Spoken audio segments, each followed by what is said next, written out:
आप सभी को नमस्कार दोस्तों। आज मैं आया हूँ एक बहुत ही ख़ास जगह। मैं आया हूँ दिल्ली गेट स्थित शहीदी पार्क में, जो कि एमसीडी ने डेवलप किया है। और देखिए कितना शानदार पार्क है। सामने भारत माता की कलाकृति जो कि लोहे से और कबाड़ से बनी हुई है। ये सब जो है वेस्टेज से बनाई हुई मूर्तियाँ हैं। ये आप देखिए बहुत ही शानदार पार्क है, शहीदी पार्क, जो कि आपका दिल्ली गेट के पास पड़ता है। और 50 रुपये की टिकट है और वीकेंड पे 100 रुपये की टिकट है। तो आज मेरा मन किया तो मैं यहाँ पर आया और बहुत ही शानदार पार्क है। इसमें भारतीय शहीदों के बारे में, सूरवीरों के बारे में उनकी कलाकृतियाँ हैं जो कि लोहे से और वेस्ट से बनाई हुई हैं, कबाड़ से बनाई हुई हैं। और साथ में बहुत ही इम्पोर्टेंट जानकारियाँ हैं। देखिए अब हम लोग इसमें घुसे हैं। यह आप देख सकते हैं सभी जो कलाकृतियाँ हैं भारतीय सूरवीरों की हैं और ये सब लोहे और वेस्ट से बनी हुई है। पहले आते हैं ये, इसमें इन्होंने बताया कि भारत का स्वर्णिम युग। इसके बाद ये पहली जो कलाकृति है ये है राजा पौरुष की।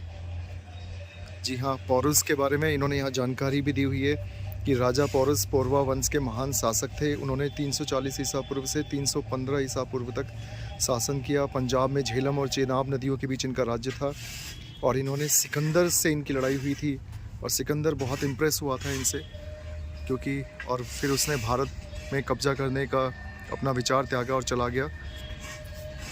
ये दूसरी कलाकृति आप देखिए, ये है चाणक्य और चंद्रगुप्त मौर्य की, कि किस तरह चाणक्य ने चंद्रगुप्त मौर्य को क्रिएट किया, उन्हें बनाया और एक महान पराक्रमी राजा बनाया।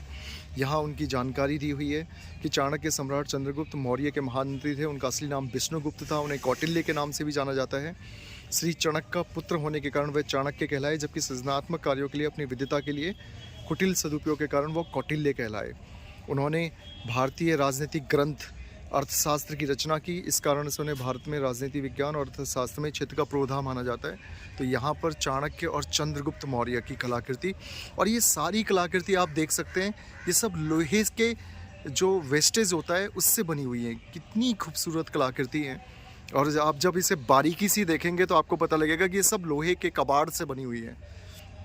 ये तीसरी है समुद्रगुप्त की।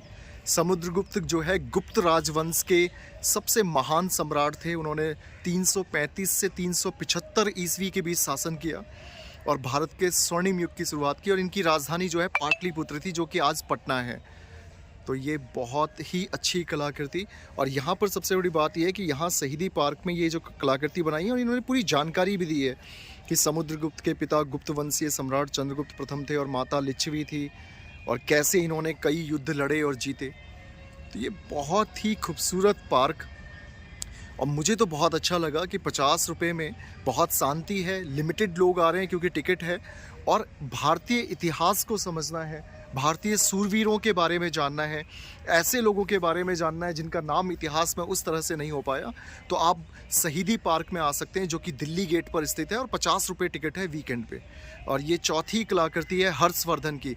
हर्षवर्धन का नाम हम इतिहास में पढ़ते हैं कि चीनी यात्री फायांग इनसे आके मिले थे। ये देखिए कितनी खूबसूरत बनाई हुई है, और ये सब लोहे के कबाड़ से बनी हुई है। जो वेस्टेज हमारे घरों में और आपके घरों में रह जाता है, लोहे के कबाड़ से बनाई गई कलाकृतियाँ हैं। हर्षवर्धन के बारे में भी बताया गया है कि हर्षवर्धन पुष्य भूमि वंश के सम्राट थे, जिन्होंने 606 से 647 ईस्वी तक शासन किया। हर्षवर्धन का जन्म 590 ईस्वी में थानेश्वर में हुआ, और वो उन्होंने पूरा बताया कि कन्नौज उनकी राजधानी था, यूपी की कन्नौज। तो बहुत ही शानदार। इसी तरह ये जब हम आगे बढ़ते हैं तो मिहिर भोज की ये कलाकृति देखिए कितनी खूबसूरत कलाकृति बनी है। और आप बहुत नज़दीक से ध्यान से देखेंगे तो आपको पता लगेगा कि ये लोहे के वेस्टेज से बनी है, कबाड़ से बनी है। तो मिहिर वंश के बारे में भी इन्होंने जानकारी दी है कि ये गुर्जर प्रतिहार राजवंश के प्रतापी राजा थे। इन्होंने उत्तर भारत के अधिकांश हिस्सों पर 836 ईस्वी से 885 ईस्वी के बीच शासन किया, और अरब आक्रमणों को रोकने में मिहिर भोज की एक विशिष्ट भूमिका थी। उसके बाद आप यहाँ आते हैं, ये हैं राजेंद्र चोल। दक्षिण भारत में जो चोल वंश थी उसकी शुरुआत इन्होंने की थी, और बहुत ही महान प्रतापी राजा थे। दक्षिण भारत के अधिकांश राज्यों पे इन्होंने शासन किया और यहाँ भी इनके बारे में पूरी जानकारी है कि किस तरह से 1014 से 1044 ईस्वी के बीच इन्होंने दक्षिण भारत में शासन किया और भारतीय संस्कृति और कलाओं को संरक्षण देने, व्यापार को प्रोत्साहित करने में इनका एक खासा योगदान था। इनकी ये तलवार से लेके ये पूरी आकृति, जो ये पनडुब्बी, जहाज़ और ये सब ये लोहे के वेस्टेज से बना है। तो दोस्तों, इस पार्क की ये जो शहीदी पार्क है, जो MCD ने ये बनाया है, इसकी खूबसूरती ये है कि ये टोटल लोहे के कबाड़ से बना हुआ है। जो वेस्टेज हमारे आपके घरों में या कबाड़ी की दुकानों में रह जाता है, उससे बनाया गया है। ये आप देखिए, महाराणा प्रताप की ये कलाकृति, घोड़े से लेके और ये महाराणा प्रताप की आकृति, ये सब लोहे के वेस्टेज से बना हुआ है। तो अपने आप में बहुत ही खूबसूरत चीज़, बहुत ही ज़बरदस्त चीज़, और इस पार्क में ज़रूर आना चाहिए। यहाँ इन्होंने महाराणा प्रताप के बारे में भी पूरी जानकारी दी है कि 9 मई 1540 से 1597 तक मेवाड़ में सिसोदिया राजवंश के राजा थे। अकबर की गुलामी स्वीकार नहीं की और एक बहुत लंबी लड़ाई उन्होंने अकबर के खिलाफ लड़ी और महान कहलाए। चेतक उनका घोड़ा था, जिसके बारे में सब लोग जानते हैं। इसी तरह ये महाराणा सांगा, आप पढ़ते हैं इतिहास में, एक ऐसा वीर जिसके एक हाथ, एक पैर, एक आँख जाने के बाद भी वो लड़ते रहे। राणा सांगा इतने वीर थे कि एक भुजा, एक आँख, एक टांग खोने और अनगिनत जख्म खाने के बावजूद भी उन्होंने लड़ाई लड़ी। तो ये है राणा सांगा। अब यहाँ आगे आ जाते हैं तो राजा हेमू, जिन्हें हेमू विक्रमादित्य भी कहा जाता है, एक शानदार राजा जिन्होंने 1501 से 1556 तक दिल्ली के ये आखिरी हिंदू राजा थे। उसके बाद फिर बहादुर शाह जफ़र और बाकी लोग आ गए थे, लोधी वंश। तो यहाँ पर आप देखेंगे कि शेर शाह सूरी के उत्तराधिकारी इस्लाम शाह की मृत्यु के बाद आदिल शाह सूरी और ये सब आए। हेमू ने इन सब को हराया और हेमू ने दिल्ली में शासन किया, हेमू विक्रमादित्य। उसी तरह से ये देखिए आप, ये अगली कलाकृति, ये पूरी लोहे से बनी हुई है, चाहे घोड़ा हो, तलवार हो या उनकी, ये है महाराजा छत्रसाल की। इनके नाम पे दिल्ली में एक छत्रसाल स्टेडियम भी है और यहाँ इनके बारे में पूरी जानकारी भी दी हुई है कि किस तरह महाराजा छत्रसेन जुदेव बुंदेला 1649 से 1771 तक मध्यकालीन भारत के प्रसिद्ध योद्धा थे, जिन्होंने मुगल सम्राट औरंगजेब के खिलाफ लड़ाइयाँ लड़ी और बुंदेलखंड में अपना राज्य स्थापित किया। तो कुल मिला के ये है अंतिम जो कलाकृति है यहाँ पर, यह है महाराजा सूरजमल जी की, जो कि एक जाट योद्धा थे, बहुत ही पराक्रमी और वीर थे और उत्तर भारत में इनका बहुत तगड़ा शासन रहा है। राजस्थान के भरतपुर के जाट राजा थे। 1707 से 1763 तक इन्होंने राज किया और भरतपुर रियासत की स्थापना की। तो बहुत ही महान लोगों की कलाकृतियाँ हैं, बहुत ही महान लोगों का वो है और बहुत ही शानदार। आप यहाँ आएंगे तो बहुत ही खूबसूरत पार्क है। शहीदी पार्क दिल्ली गेट के पास है। आप जब भी आपको समय मिले तो आप ज़रूर आएँ, बहुत ही शानदार पार्क है। मुझे बहुत अच्छा लगा क्योंकि मेरी इतिहास में बहुत रुचि है और सबसे बड़ी बात है कि यहाँ शांति है, ज़्यादा डिस्टर्बेंस नहीं है, क्योंकि टिकट है तो टिकट की वजह से लोग कम हैं। ये अब दूसरा सेक्शन आ गया जिसमें इन्होंने मराठा साम्राज्य के बारे में बताया है कि मराठा साम्राज्य 1630 से 1694 ईस्वी तक भारत में रहा और एक बहुत ही महत्वपूर्ण मराठा इतिहास है। ये देखिए आप, इसमें इन्होंने छत्रपति शिवाजी की ये जो मूर्ति है, कलाकृति है, जिसमें वो अपनी माँ जीजाबाई के साथ हैं और ये एक बहुत महान योद्धा थे। इसी तरह छत्रपति संभाजी, ये देखिए, और ये है अपने बालाजी विश्वनाथ भट्ट। ये है बालाजी विश्वनाथ भट्ट जो कि 1662 से 1720 मराठा साम्राज्य के पेशवाओं के प्रधानमंत्री थे और इन्होंने भी काफ़ी लड़ाइयाँ लड़ी। ये सब पेशवा बाजीराव प्रथम, जिन्हें बाजीराव बल्ललाल भी कहा जाता है। तो ये देखिए, बहुत ही खूबसूरत पार्क, अनंत योद्धाओं के बारे में आपको जानने को मिलता है, भारतीय योद्धाओं के बारे में जिनका नाम उस तरह से लोग नहीं जान पाए।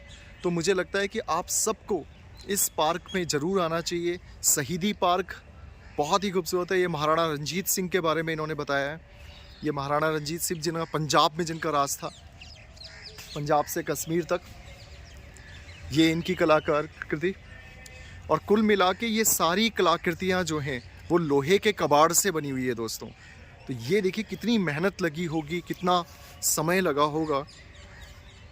ये अपनी माई भागो करके एक रानी हुई थी जिन्होंने अंग्रेज़ों से लोहा लिया था। ये अपने जस्सा सिंह आहूवालिया प्रमुख सिख नेता और महाराजा थे जिनका पंजाब में शासन था। तो आप ये देखिए, बहुत ही शानदार पार्क, बहुत ही मनमोहक पार्क। भारतीय योद्धाओं के, भारतीय सूरवीरों के बारे में अगर आपको जानना है तो इससे बढ़िया कोई जगह नहीं हो सकती। जी हाँ, शहीदी पार्क, जो कि आपका बहुत ही शानदार पार्क। तो जब भी आपको समय लगे तो इसमें ज़रूर आएं और देखें इस पूरे पार्क को। बहुत ही खूबसूरत पार्क है।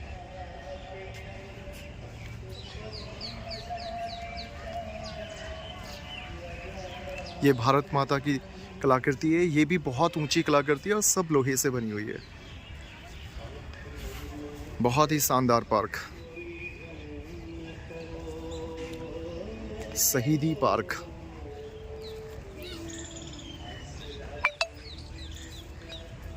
बहुत अच्छा लगा, बहुत मज़ा आया यहाँ आके।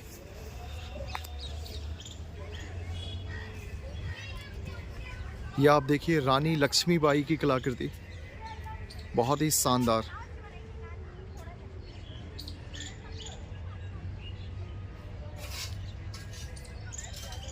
ये भारतीय स्वाधीनता संग्राम के बारे में कलाकृति है। ये मंगल पांडे, जिन्होंने पहली बार विद्रोह किया था। ये आप देखिए, रानी चेन्नम्मा, अहोम।